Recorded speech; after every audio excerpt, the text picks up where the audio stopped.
National décortiqué aux hommes de médias, le point de presse du gouvernement a abordé les questions liées au grand chantier de la transition, au rappel des ambassadeurs et à la situation au Centre national des œuvres universitaires.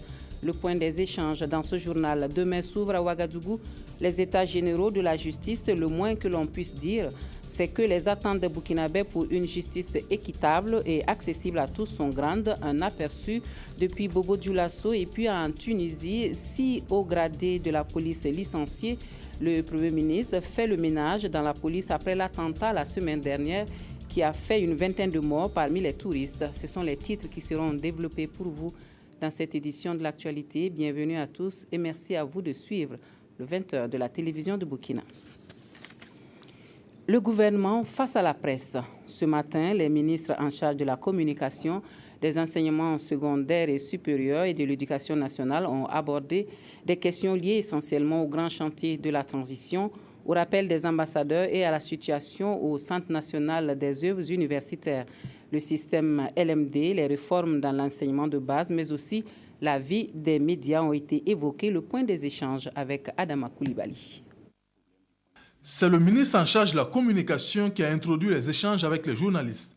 Il est revenu sur les différentes réformes socio-économiques, au nombre desquelles la réduction du train de vie de l'État qui aurait permis d'économiser la somme de 25 milliards de francs CFA.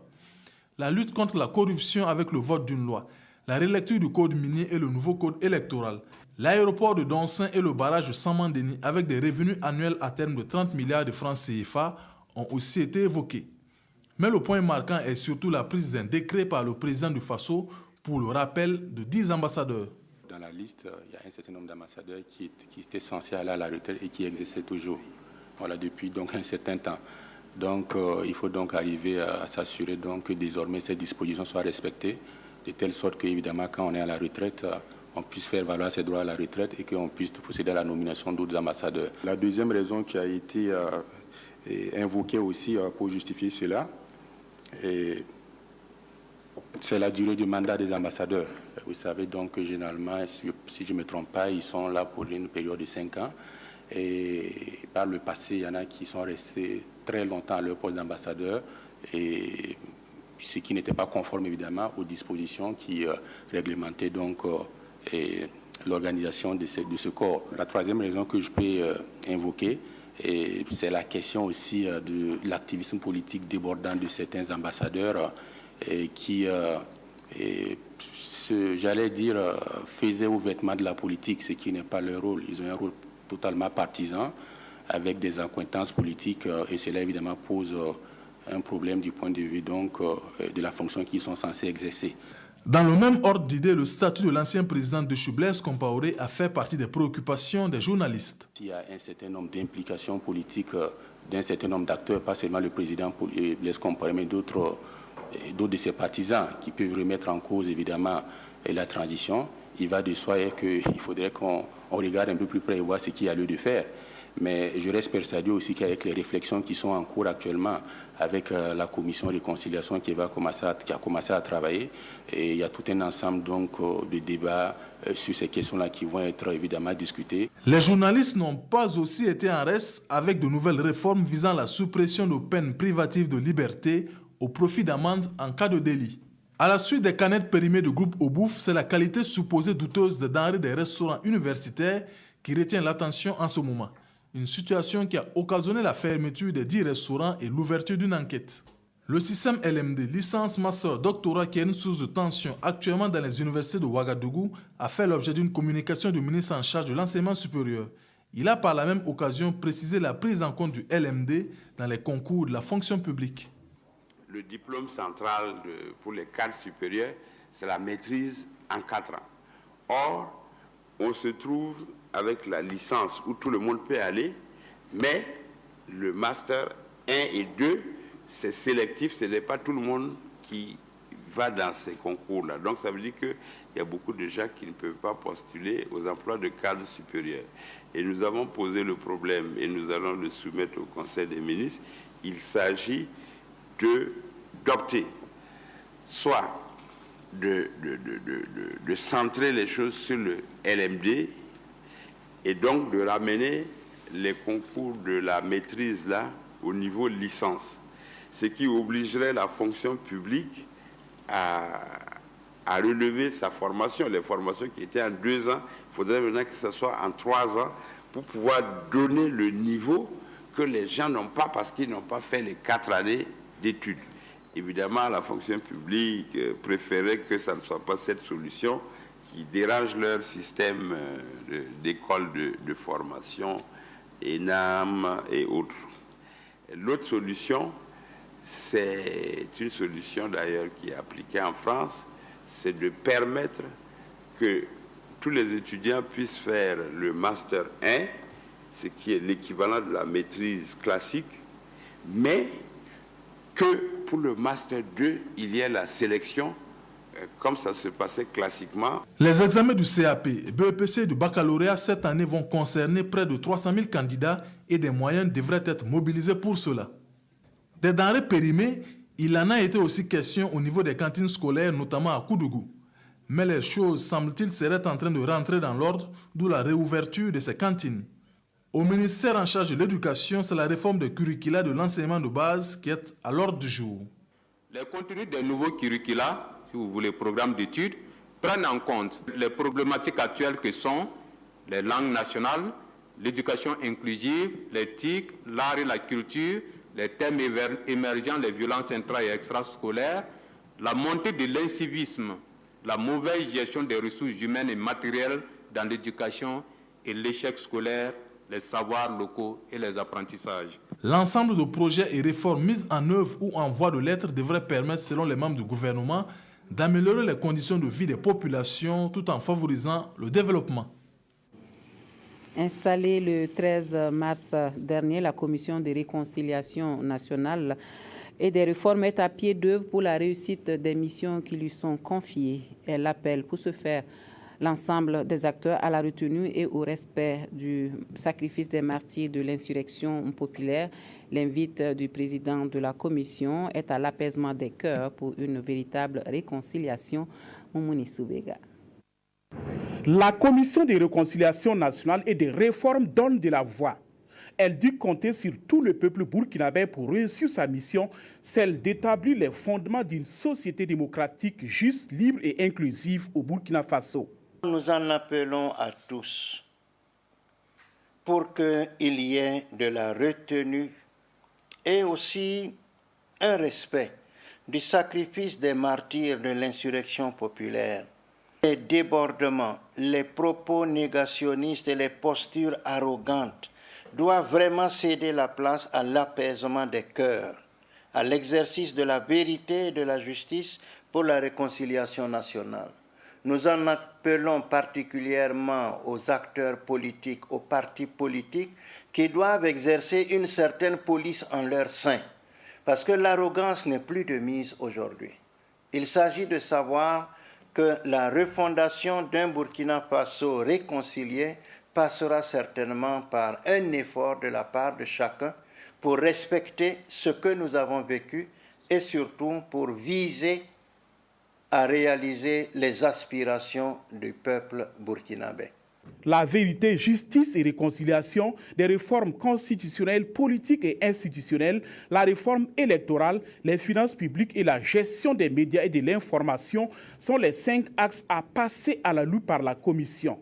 La Commission Vérité, Justice et Réconciliation est essentiellement une commission d'écoute, permettant à tous ceux qui souffrent de quelque mot que ce soit de pouvoir se faire entendre, d'avoir le sentiment qu'on respecte leur douleur et de rechercher avec eux les solutions les meilleures permettant à tout le monde d'embarquer sur le train de la réconciliation.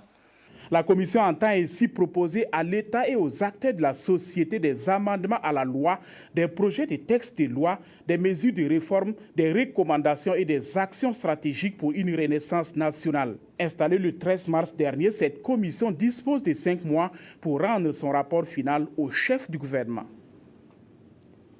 Le collectif anti-référendum devient le citoyen africain pour la Renaissance. Le sigle CAR n'a pas changé, la présidence non plus, puisque Hervé Ouattara a été reconduit à la tête du collectif. Ce sont là les principales conclusions du congrès du CAR tenu ce week-end à Ouagadougou. Des précisions avec Maxime Zongo.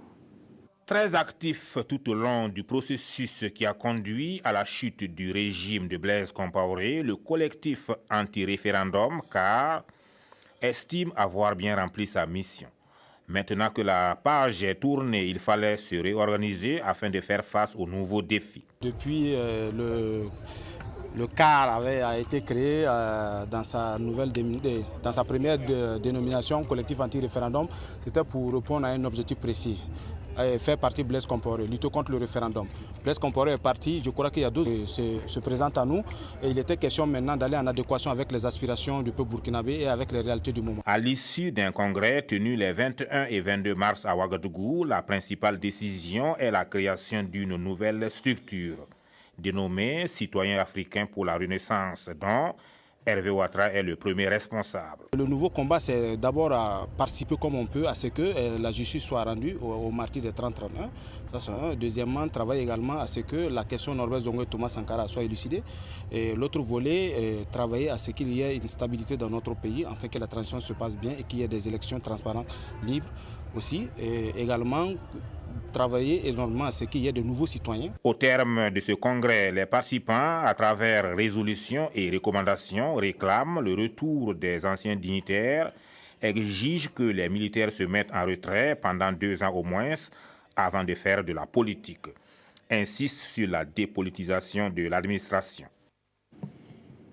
Activité des partis politiques à présent. Les femmes du mouvement du peuple pour le progrès de l'arrondissement numéro 11 de Ouagadougou ont mené une sensibilisation sur la santé de la femme, surtout une tribune qui a servi pour lancer un appel pour une inscription massive sur les listes électorales. Des précisions avec Claudine Bikaba. C'est dans une ambiance festive que s'est tenu ce meeting des peuples pour le progrès MPP au secteur 46 dans l'arrondissement 11 de Ouagadougou. Une initiative de l'association Nebla Bumbu qui vise à sensibiliser les femmes sur les questions de santé. Nous avons vu organiser en invitant la reine pour qu'elle puisse faire parler de la santé de la femme. Je me dis que ça va les pousser aussi à aller vers les santé et les postes de santé. Il s'agit d'une question sur laquelle le président du MPP ne marchande pas. La place de la femme dans son foyer est très essentielle et quand elle n'est pas en bonne santé, ça rejaillit sur tout le reste de la famille. Ce cadre a été saisi par l'épouse du président du parti, Sika Kaboré, pour inviter les jeunes et les femmes à s'inscrire massivement sur les listes électorales pour accomplir leurs devoirs citoyens le 11 octobre prochain.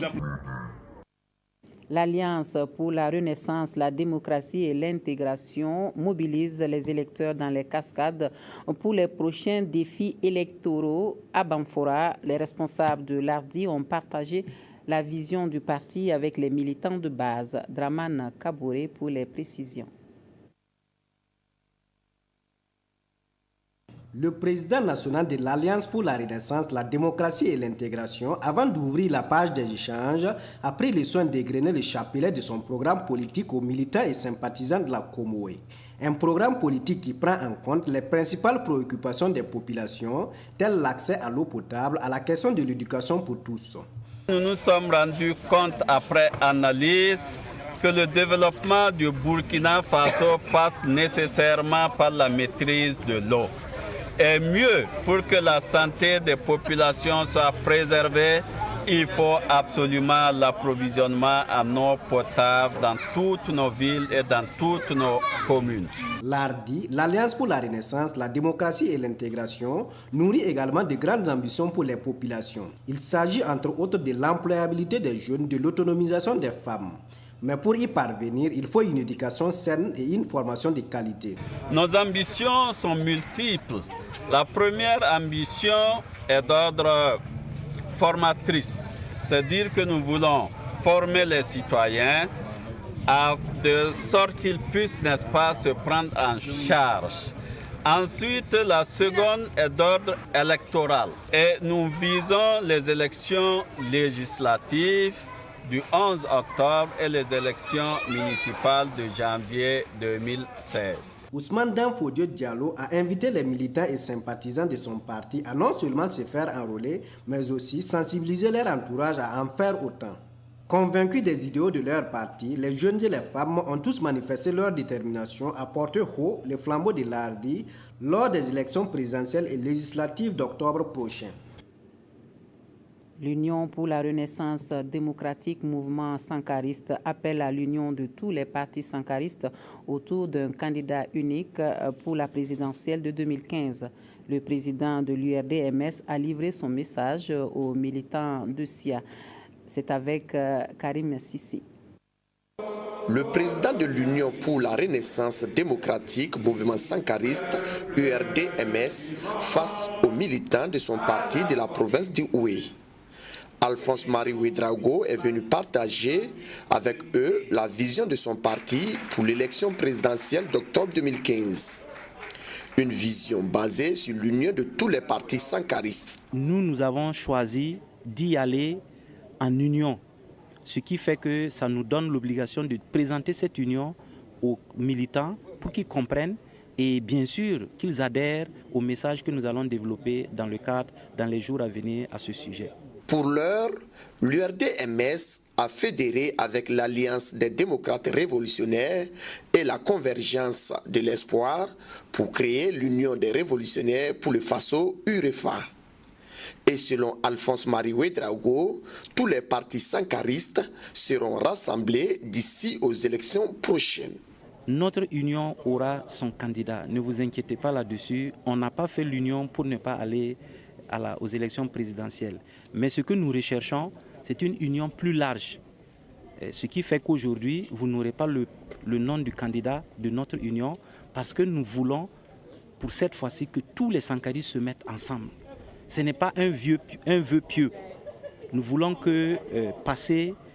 créer l'événement en montrant à toute la population du Burkina que les sankaristes peuvent s'unir et vont s'unir. Après Bobo Dioulasso, le président de l'Union pour la Renaissance démocratique, mouvement sankariste, se rendra à Orodara et à Banfora pour livrer le même message aux militants de son parti. Autre point de l'actualité, au Burkina Faso, le fossé entre la justice et les justiciables s'est agrandi au fil du temps. Résultat des courses, une rupture de confiance. Et parmi les causes évoquées, on cite la procédure longue, la justice partielle et donc pas équitable. À Bobo Dioulasso, l'insurrection populaire de fin octobre 2014 a prouvé que les populations en veulent à la justice burkinabé. Kadourou Menki a enregistré quelques motifs de plainte. Suivons sur le dossier qu'elle nous propose sur la situation de la justice à Bobo Dioulasso. Le palais de justice de Bobo Dioulasso n'a pas échappé à la colère des manifestants des 30 et 31 octobre 2014. Un fait plus que révélateur que le justiciable en a gros sur le cœur quant au fonctionnement de la justice. J'estime que tous les Burkinabés ne sont pas égaux devant la justice. Et indépendamment de ça, c'est qu'il y a des entraves même par rapport au fonctionnement de la justice. Parce que c'est vrai, on dit que la justice est indépendante, ça c'est des mots. La réalité c'est que la justice n'est pas indépendante. C'est ce que je constate. Vraiment, il y a beaucoup de dossiers qui sont à la cassation. Au lieu de les faire sortir, bon, la justice piétine toujours. Après les insurrections du 30 et 31, là, bon, ce qui avait été dit, le gouvernement avait bien dit que, surtout le président Kafando a bien dit, rien ne sera plus comme avant. Donc vraiment, nous on s'attendait que vraiment, la situation allait plus vite. Mais jusqu'à présent, nous remarquons que ça piétine. Voilà. Donc, je vais prendre notre cas même à la SAP. La justice nous a donné raison. Une sentence qui est tombée le 5 novembre 2013. Nous sommes en 2015, ça fait 2 ans. Et la liste est loin d'être exhaustive. Réellement, je me dis que la justice burkinabé a beaucoup de plaies qu'il faudra guérir. Voilà. Les démarches administratives sont trop longues. La lenteur vraiment dans la prise des décisions. Les reports incessants des audiences, Voilà, souvent même, bon, on vous donne des rendez-vous, vous partez, ils ne font que reporter. Vraiment souvent, moi-même personnellement, j'ai un dossier à la justice. Le premier procès a eu lieu, j'ai gagné mon procès. Mais voilà, mon employeur a fait appel. Mais maintenant, jusque-là, on attend, ils traînent, mais voilà, ils ne réagissent pas, quoi. Voilà. Quand vous regardez d'une manière ou d'une autre, il y a vraiment un peu d'exagération là-dedans. Parce que si tu n'as pas les moyens aujourd'hui, tous les temps, c'est les faibles qui perdent en justice. Cela n'est pas normal. J'ai un dossier au niveau de la justice depuis 1994 et au niveau de la Cour suprême, le dossier est allé jusqu'au niveau de la Cour suprême. Et il nous a donné raison et comme quoi on doit exécuter. On est resté avec ça jusqu'à nos jours, ça n'a pas été exécuté. Mais moi, mes attentes par rapport aux états généraux de la justice, c'est que quand même, ils essaient de recadrer. En tout cas, j'encourage Madame la ministre, voilà, qu'elle mette les gens qu'il faut à la place qu'il faut. Un recadrement auquel certains peinent à y croire. Chacun de nous sait pourquoi la justice ne fonctionne pas comme on l'aurait souhaité. Il s'agit seulement d'un courage politique. Parce que de toute façon, quelles que soient les bases que la transition va poser, la transition ne pourra pas garantir l'effectivité de ces bases-là. De toute façon, ils sont là pour un moment, ils vont partir. C'est ce que les élections de 2015 là, vont donner comme résultat. Et c'est ce courage politique-là qui pourrait être bénéfique pour l'ensemble de la population burkinabé. Mais que pensent les autorités judiciaires de Bobo Dioulasso de ces différentes préoccupations posées par les populations? Malheureusement, nous n'avons pu les contacter car étant en déplacement à Ouagadougou pour les états généraux de la justice qui se tiennent du 24 au 28 mars prochain. Des états généraux sur lesquels les justiciables fondent leur espoir, aussi infime soit-il, pour la prise en compte de leurs préoccupations. Voilà, c'est donc demain que s'ouvrent à Ouagadougou les états généraux de la justice et à l'occasion, le protocole d'État convie les personnalités invitées le mardi 24 mars 2014 au Palais des Sports de Ouagadougou à partir de 7h. Leur limite d'arrivée est fixée à 8h30. À signaler que la cérémonie officielle est placée sous le très haut patronage de son Excellence Monsieur le Président de la Transition, Président de Faso, Président du Conseil supérieur de la magistrature. C'est donc un communiqué émanant de la Direction générale du protocole d'État. Et puis les avocats du Burkina Faso qui ne devraient plus se faire de soucis donc pour sauvegarder et actualiser les données et informations juridiques. Le logiciel LexBase améliore la qualité du travail au quotidien. La formation pour maîtriser l'outil a été également dispensée aux élèves et magistrats de l'ENAM, Maïmouna Guira et Karim Patrick Namouano. Ces avocats sont à l'école de l'archivage numérique des informations juridiques. Ici, le support pédagogique est un logiciel de base de données appelé LexBase. LexBase est une immense base de données juridique française, mais plus largement aujourd'hui de base de données juridiques civilistes. Et le barreau de Lyon a offert cette base au barreau du Burkina Faso, lesquels vont l'utiliser régulièrement et j'espère tous les jours, puisqu'effectivement il s'agit de se référer à du droit de référence dans leur exercice quotidien de leur métier d'avocat. En cela, les avocats sont précurseurs puisqu'ils deviennent vecteurs de droit civiliste et de sécurité juridique. À la sortie des classes, les étudiants d'un jour disposeront d'informations juridiques en temps réel pour dire le droit. Leurs cadets, futurs praticiens du droit de l'École nationale d'administration et de magistrature ENAM, emboîtent leurs pas avec au bout du chemin la même finalité. On ambitionne de revaloriser l'enseignement au niveau de l'ENAM à travers l'accès à la documentation aussi bien physique qu'électronique. Et compte tenu des difficultés financières de l'ENAM, nous avons eu pour ambition de nous ouvrir aux partenaires externes du secteur privé comme du secteur public pour nous aider à trouver les moyens, à mobiliser les moyens pour pouvoir mettre en place une bonne bibliothèque physique et à la fois électronique.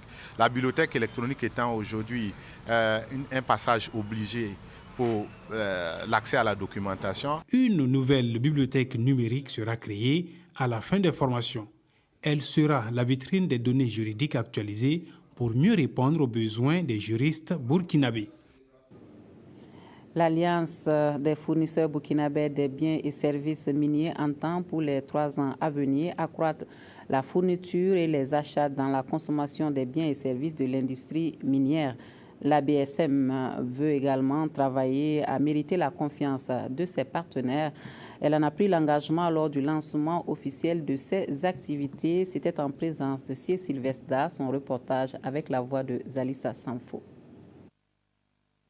Le coordonnateur de l'association ABSM, Alliance des fournisseurs burkinabés des biens et services miniers, déroule son plan d'action pour les 3 ans à venir en présence des autorités, des acteurs des industries minières ainsi que des partenaires techniques et financiers.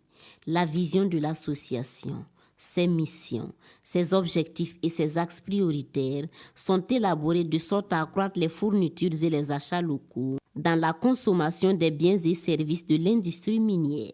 Les grands axes que nous allons développer, c'est renforcer d'abord nos capacités, la capacité des membres, la capacité de la coordination de la BSM et ainsi permettre de pouvoir avoir une équipe forte et dynamique pour faire avancer l'association. Ça, c'est la première des choses. La deuxième des choses, c'est réaliser des activités en relation avec nos ambitions et donc communiquer surtout sur ces activités-là. La BSM, qui fête cette année ses 3 ans d'existence, a procédé au renouvellement de son bureau, présenté à cette cérémonie.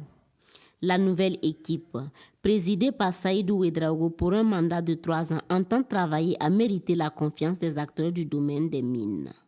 Des acteurs qui, du reste, reconnaissent l'importance des actions de l'ABSM. Ils s'engagent à porter l'association à bras-le-corps. Nous allons donc soutenir cette initiative à travers nos conseils, nos appuis, et puis également en ouvrant notre carnet d'adresses pour que ces sociétés puissent accéder notamment à des financements. Le parrain, vous ne l'ignorez pas, est président du conseil d'administration d'une banque, Bank of Africa Burkina Faso, qui est une des banques leaders du marché. Et des instructions seront données donc, à l'équipe dirigeante dont je fais partie pour que ces entreprises puissent être bien accompagnées, bien conseillées, afin qu'elles renforcent leurs capacités. La BSM est un regroupement d'opérateurs économiques locaux répartis suivant plusieurs secteurs d'activité. L'association s'inscrit dans une vision globale de développement d'un secteur minier plus juste, équitable et s'inscrivant dans la durabilité. Une contribution à l'amélioration globale du climat des affaires au plan local. Les professionnels de la filière qualité, eux, exposent leur savoir-faire à Ouagadougou jusqu'au 25 mars. Ils vont réfléchir aux stratégies à mettre en place pour donner un avenir promoteur au beurre de karité. La 8e conférence internationale sur le karité réunit 12 pays d'Afrique, d'Europe et d'Amérique. Viviane Tiendrebego. L'une des richesses du Burkina Faso, c'est l'arbre à karité. Ses fruits sont comestibles, mais ce qui est le plus recherché dans le karité, ce sont les amandes qui donnent le beurre de karité, utilisé pour l'alimentation, la santé et les cosmétiques. C'est le shampoing à base de beurre de karité que j'utilise et je n'ai pas de chute de cheveux, je n'ai pas de problème de cheveux. Et quand vous lavez les cheveux avec ce shampoing, ça adoucit la chevelure. Les professionnels de la filière karité veulent acquérir plus d'utilisateurs à leur cause. Il leur faut pour cela conquérir de nouveaux marchés en développant des politiques innovantes pour promouvoir le beurre de karité.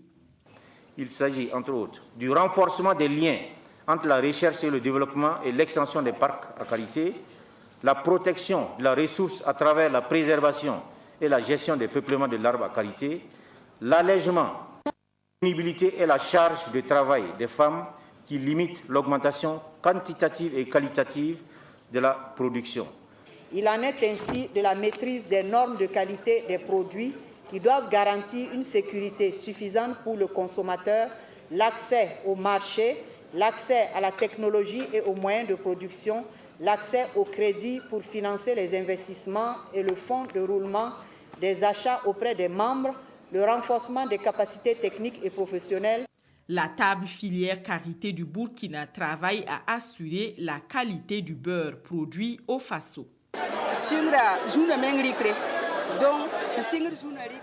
Pour nous, le travail de qualité commence dès la collecte des noix.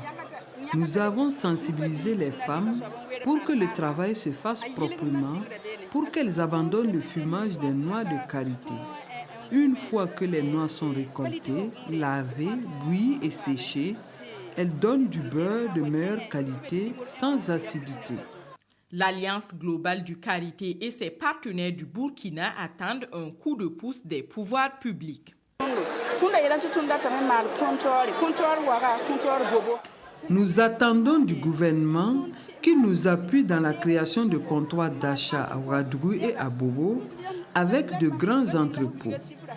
Nous avons aussi besoin d'une subvention pour nous permettre de rendre accessibles à tous les emballages en jute. La filière karité, c'est plus de 100 milliards de francs CFA injectés dans les économies des pays exportateurs. Les travaux de la 8e conférence internationale du karité doivent permettre de booster tous les maillons de la chaîne, de l'amande au beurre fini. Un mot de culture à présent avec la 2e édition des Faso Music Awards qui a attribué 27 trophées aux acteurs culturels les plus méritants. Initié par l'Association des journalistes et communicateurs pour la culture, les FAMA récompensent les acteurs de la musique burkinabé. Retour sur cette soirée de récompense avec Aruna Maré et Claudine Bikaba. Prix à nos FAMA 2015. L'animateur de la télévision BF1 remporte ainsi le sacre suprême des Faso Music Awards, un événement initié par l'Association des journalistes et communicateurs pour la culture qui vise à saluer les mérites des professionnels de la musique burkinabé. C'est un gros sentiment de joie, c'est un gros sentiment de reconnaissance. Dire merci à Dieu qui a permis qu'on fasse ce qu'on a, déjà qu'on a le souffle de vie, déjà qu'on travaille. Et puis surtout, c'est un prix qu'on aimerait dédier à tous ces artisans de la culture, à la direction générale de BF1, à tous mes collaborateurs, à toute la presse surtout. Et merci à ma mère. Au cours de cette soirée, 27 prix au total ont été décernés. 6 trophées d'hommage, 3 prix dans la catégorie presse et 6 prix spéciaux. Dans la catégorie professionnelle de la musique, 12 prix ont été attribués. L'artiste musicien Tico fit sentir avec 2 prix, celui de la meilleure chanson pour la valorisation des langues nationales et du meilleur artiste de l'année. Le prix spécial de l'ambassadeur du Royaume de Maroc Burkina, d'une valeur de 300 000 francs CFA, revient au producteur sans remis Traoré. Chaque lauréat reçoit un trophée plus une attestation. Nous avons commencé la première édition avec beaucoup de difficultés et on l'a ressenti également dans cette 2e édition, ce qui montre effectivement que c'est une jeune équipe qui commence avec ses insuffisances, avec ses failles, qui va grandir avec le temps. Mais notre motif de satisfaction, c'est la tenue effective de cette 2e édition. Et je crois que nous avons mûri un temps soit peu parce qu'on a quitté quand même un endroit un peu populaire pour un espace plus convivial. Pour les éditions à venir, le jury composé de professionnels du domaine recommande aux organisateurs de dissocier certaines catégories. Brice Sano succède donc à Smarty, lauréat des FAMA 2014. Défilés de mode et prestations d'artistes ont ponctué cette nuit du mérite. Rendez-vous est pris pour 2016 pour une autre édition des FAMA.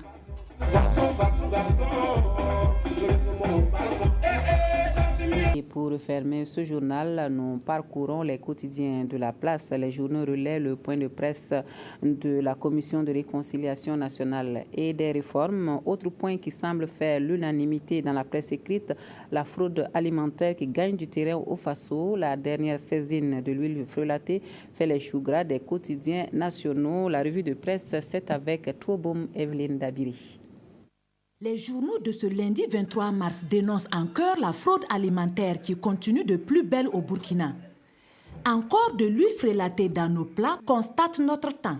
Pendant que l'on n'a pas fini de parler de l'affaire au bouffe, écrit le journal Le Quotidien, d'autres malfrats s'adonnent à cœur joie à la fabrication des produits alimentaires toxiques. Mais cette arrestation sonne la fin des bonnes affaires pour Sidiki et compagnie, signe aujourd'hui au Faso, qui constate que le sieur Sidiki exerçait cette activité depuis 4 ans sans document officiel, cela s'entend. Sidoya évalue alors la quantité du butin saisi, soit 18 200 litres d'huile frelatée. Cette huile a un aspect noirâtre, presque semblable à l'huile de vidange, description faite par l'observateur Palga. Et le propriétaire des 10 produits, poursuit notre confrère de Sidoya, est Sidiki Ouedraogo, 32 ans. Autre fraude alimentaire, la saisie de 130 cartons de poissons pourris à la poissonnerie Kwalimit à Ouagadougou dans le quartier d'Apoya, informe le quotidien, qui s'inquiète. Les disciples de Obouf ne font que se multiplier. Et pour comble, pour le propriétaire de la poissonnerie incriminée, Philippe Bambara, il n'est pas normal que la Ligue des consommateurs effectue un contrôle dans sa poissonnerie, rapporte ce journal, qui dévoile dans la même lancée un trafic frauduleux de sucre avec 42 camions remorques interceptés par la gendarmerie à Banfora. Par rapport à toute cette fraude, le journal Le Quotidien écrit « Si ce n'est pas un défi à la loi, cela y ressemble fort » et conclut-il « Il faut frapper fort, la punition doit être la plus sévère possible ». Actualité nationale toujours, Sidouaya, Le Pays, aujourd'hui au Faso et le soir, rapporte le point de presse donné par la Commission de réconciliation nationale et des réformes. Sidouaya rectifie le salaire des membres de la commission, 250 000 francs mensuels et non 5 millions, selon Monseigneur Paul Ouedraogo, président de cette commission. Et aujourd'hui, au Faso précise le rôle de cette commission, qui n'est pas de saisir la justice, mais amener les victimes et les bourreaux à s'asseoir et à discuter, poursuit ce journal qui rapporte les propos du président de cette commission.